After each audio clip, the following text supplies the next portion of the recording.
कैसे हैं आप सब ठीक हैं। देखिए आज की वीडियो में हमने ये देखना है जो आपका इनिशियल मेडिकल टेस्ट होगा। जैसे जैसे आप अपना इनिशियल कंप्यूटराइज टेस्ट पास कर लेते हैं ना, तो आपका इनिशियल मेडिकल टेस्ट होता है आर्मी में। अब अगर कोई as a medical cadet apply कर रहा है, कोई पीएमए में अप्लाई कर रहा है, अगर किसी में भी पाकिस्तान आर्मी में एज अ कमीशन अप्लाई कर रहा है, तो उनके ये डिफरेंट इनिशियल मेडिकल टेस्ट होते हैं। अब आपको बताना इसलिए ज़रूरी है क्योंकि कुछ स्टूडेंट ऐसे होते हैं जो अपना इनिशियल कंप्यूटराइज टेस्ट तो क्लियर कर लेते हैं, लेकिन वो मेडिकल में अनफिट हो जाते हैं या रेफ़र कर दिया जाता है या कुछ भी पेश आ सकता है। तो यह आपने लाजमी देख लेनी है वीडियो। ज़रूरी ये है कि अगर आपको कोई भी मसला है इनसे रिलेटेड, आपके पास बहुत ज़्यादा टाइम है तो आप उसको ना सॉर्ट आउट कर सकते हैं। चलिए शुरू करते हैं। सबसे पहले आपको एक मेडिकल का फॉर्म दिया जाता है, आपने उस फॉर्म को फिल करना होता है। हर जितने भी पाकिस्तान में एएस एंड आरसी हैं, army selection and requirement centre, उनके अपने फॉर्म होते हैं, उनको फिल करना होता है। उन पे बेसिक रिक्वायरमेंट तो सेम ही होती हैं सबकी। फिर जब आप फॉर्म फिल कर लेते हैं, सबसे पहले आपकी ना हाइट चेक की जाती है, जो कि मेल के लिए as a commission 5 feet 4 inches होनी चाहिए, 5'4". फिर आपने वेट चेक करना होता है। वेट आपका अकॉर्डिंग टू बीएमआई होना चाहिए, वो हम देखते हैं कि बीएमआई क्या होता है। फिर आपका चेस्ट साइज़ जो है ना, आपका विदाउट एक्सपेंशन और विद एक्सपेंशन चेक किया जाता है कि आपने चेस्ट को एक्सपेंड किए बगैर आपका चेक किया जाएगा, और जब आप उसको एक्सपेंड कर लेंगे तब भी। अब इसके लिए जो मिनिमम रिक्वायरमेंट है ना, वो 77 होनी चाहिए सेंटीमीटर विदाउट एक्सपेंशन, और 82 होनी चाहिए विद एक्सपेंशन। ये मिनिमम रिक्वायरमेंट है।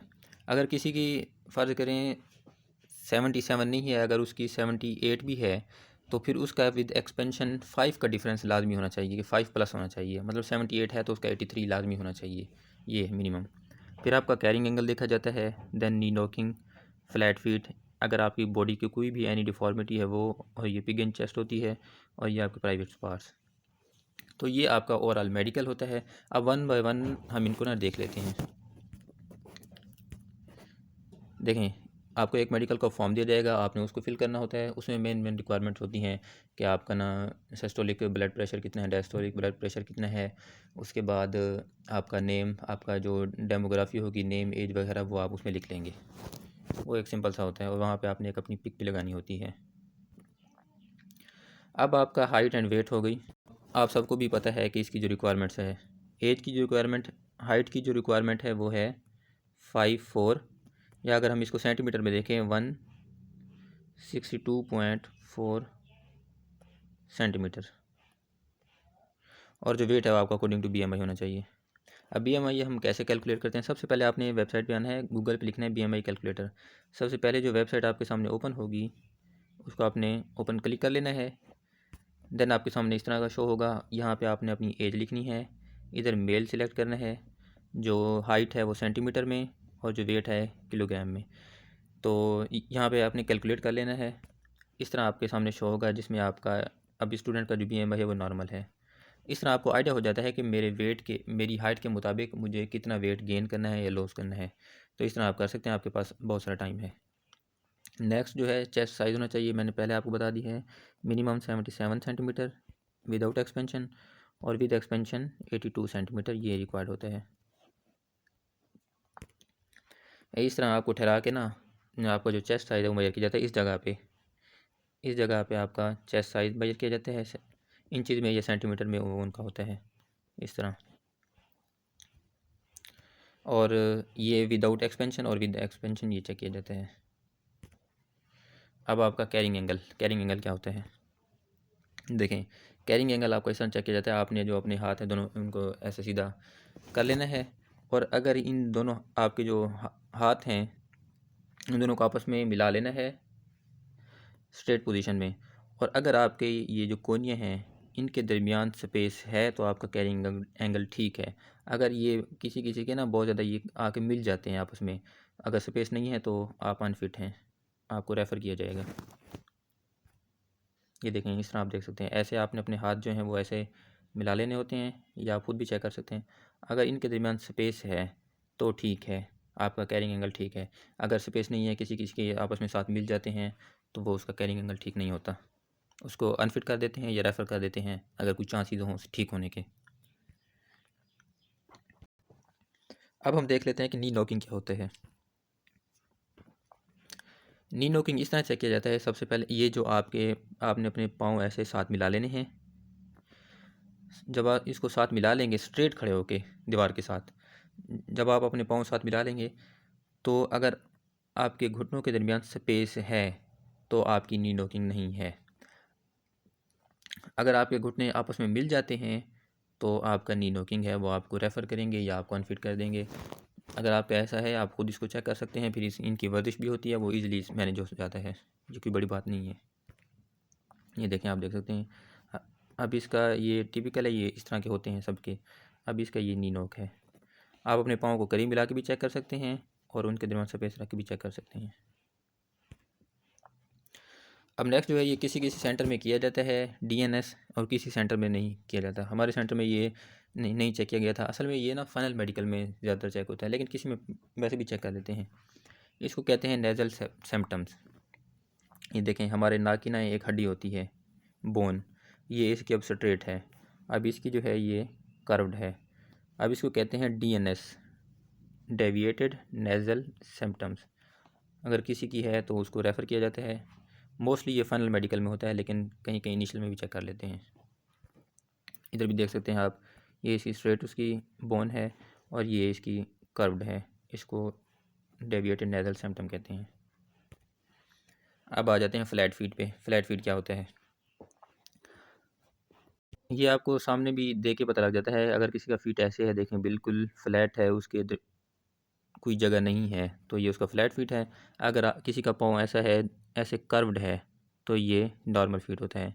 इसको आप ऐसे चेक कर सकते हैं कि ज़मीन पे अपना पाँव रखें, अगर ऐसी शेप बनती है इस तरह की तो आपका ये नॉर्मल फीट है। अगर ऐसी शेप बनती है, इसमें कर्व्ड नहीं होती, तो ये आपका फ्लैट फीट होता है। इस तरह की कर्व होनी चाहिए। ये देखें, ये इसका फ्लैट फीट है और ये अनफिट है। अब जो प्राइवेट पार्ट्स होते हैं हम उसको देखते हैं, उसमें क्या चेक किया जाता है। देखें, आपको रूम में ले जाते हैं वो, जिसमें प्राइवेट पार्ट्स में क्या चेक करते हैं। बेसिकली एक मेन चीज़ है, आपके ये टेस्टिस हैं, टेस्टिकल इनको बोलते हैं। उन्होंने जो मेन चेक करना होता है, ये वेरिकोसील चेक करना होता है। पहले आपके देखते हैं कि 2 गोलियां हैं आपकी टेस्टिकल की। उसके बाद आपकी जो वेन्स होती है ना, आपके पेट से निकल कर आपके टेस्टिकल तक आ रही होती हैं, जिन्होंने ब्लड सप्लाई करना होता है। जो ब्लड वापस जाता है टेस्टिकल से, ब्लड जब आ जाता है तो दोबारा हार्ट की तरफ जो जाता है वो वेन्स के थ्रू जाता है। अब किसी किसी की ना ये जो वेन्स होती हैं वो एक साइड की फूल जाती हैं, जैसे किसी मोस्टली ये होता है लेफ़्ट साइड पे। आपकी जो लेफ़्ट साइड है ना, उस पे ये इशू बन जाता है। वो क्यों बन जाता है, ये राइट साइड जो है आपकी नॉर्मल रहती है और जो आपकी लेफ़्ट साइड है ना, इस पे आपका ये गुच्छा बन जाता है वेन्स का मिनिमल। वो सिर्फ उस वहाँ हाथ लगा के चेक कर लेते हैं कि गुच्छा है या नहीं है, इस तरह का। अब ये क्यों होता है, ये जो हमारी वेन्स के वाल्व होते हैं ना, उनका इशू बन जाता है कि ब्लड आ तो जाता है टेस्टिकल में, जब टेस्टिकल से ब्लड वापस वेन्स के थ्रू जाता है ना, तो वो जो वाल्व हैं वो सही तरीके से काम नहीं करते और जो ब्लड है वो वेन्स में रुकना शुरू हो जाता है, जिनको कहते हैं ब्लड पूल हो गया। तो ये जो वेन्स हैं ये गुच्छे की शेप इख्तियार कर लेती हैं। अब जितने भी हमने मेडिकल की चीज़ें देख ली, अगर आपको कोई भी इशू है मेडिकल का, तो मैंने नंबर आपको बता देता हूँ, आप उस पर भी कांटेक्ट कर सकते हैं, ताकि टाइम से पहले आपको मशवरा दे दिया जाए कि अच्छा इस तरह का मशवरा है, आप इसको सॉर्ट आउट कर सकते हैं। अब ऐसा नहीं कि आप इसमें तैयारी में लगे रहें, आप इनिशियल जो कंप्यूटराइज टेस्ट में उसमें लगे रहें, फिर वहाँ जाके आप मेडिकल में ही अनफिट हो जाएं, फिर भी उसमें आपको कोई फ़ायदा नहीं होता। तो डॉक्टर का काम होता है आपको सही तरीके से गाइड करना। मैंने एक एक चीज़ फुली एक्सप्लेन कर दी है, जो भी हमारे साथ भी हुआ था और सबके साथ होता है जो एज अ कमीशन अप्लाई करते हैं। तो मैंने A to Z सारी चीज़ें आपको बताई हैं। अगर कोई भी किसी किस्म का आपको इशू है तो कॉन्टैक्ट कर सकते हैं, हम उसको सॉर्ट आउट ईज़िली कर सकते हैं। अब एक लास्ट में चेक की जाती है, ये पिगन चेस्ट बोलते हैं इसको। किसी किसी की चेस्ट 2 टाइप्स होती हैं, एक तो नॉर्मल होनी चाहिए हमारी। अब देखें, इस स्टूडेंट का ये एक गड्ढा बन गया इसमें चेस्ट के दरमियान, इसको पहले तो रेफ़र करेंगे। हमारे साथ तो ऐसे स्टूडेंट थे जिनको रेफ़र किया गया था, फिर वो अनफिट भी हो गए थे इसमें, लेकिन वो जब डॉक्टर चेक करता है कि अगर ज़्यादा मसला नहीं है तो फिर फिट कर देते हैं। और किसी किसी का ऐसा बन जाता है बाहर की तरफ निकला होता है डूम शेप का, तो इन दोनों को रेफ़र किया जाता है CMH में, आपके नियरेस्ट CMH में आपको रेफ़र किया जाता है। तो इस तरह का भी कोई इशू नहीं होना चाहिए। अगर कोई इशू है तो आप इसको ना सॉल्व करा लें। अब देखें आपके सामने ये चेस्ट वाला भी हो गया, पिग एंड चेस्ट। अब ये जो गुच्छ है इसको चेक किया जाता है, इसको कहते हैं वेरिकोसील। सभी दो वेरिकोसील चेक की जाती है प्राइवेट पार्ट्स में, और कुछ भी नहीं होता इसमें। देन ये फ्लैट फीट भी आपको बता दिया कि कैसे चेक करना है खुद आपने। ये DNS भी आपको बता दिया।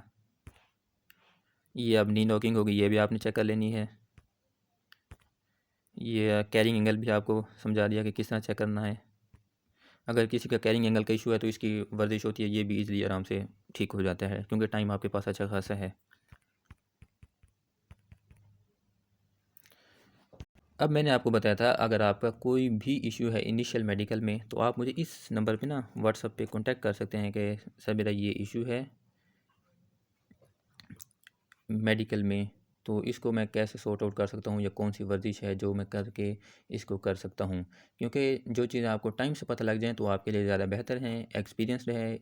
एक एक चीज़ जो मैंने आपको बताई है एक्सपीरियंस बेस है, तो आपको टाइम से जो चीज़ पता लग जाएगी आप चेक कर लेंगे, छुपाने की ज़रूरत नहीं है। अगर आप खुद से छुपाएंगे तो आप खुद को ही धोखा दे रहे हैं। आप कहेंगे नहीं वहाँ ईजिली हो जाएगा, इस तरह हो सकता है कि हो सकता है मैं वहाँ से बच जाऊँ। वो एक एक चीज़ चेक कर रहे होते हैं क्योंकि आप आर्मी में कमीशन भर्ती होने जा रहे हैं और आप as a captain director apply कर रहे हैं। तो इसलिए ज़रूरी है कि जो चीज़ें आप में कोई इशू है उसको मत छुपाएं, वो डिस्कस कर लें ताकि उनको टाइम से हम पहले सॉल्व कर सकें। अल्लाह पाक आप सबको कामयाब करे। मिलते हैं नेक्स्ट वीडियो में। अल्लाह हाफिज़।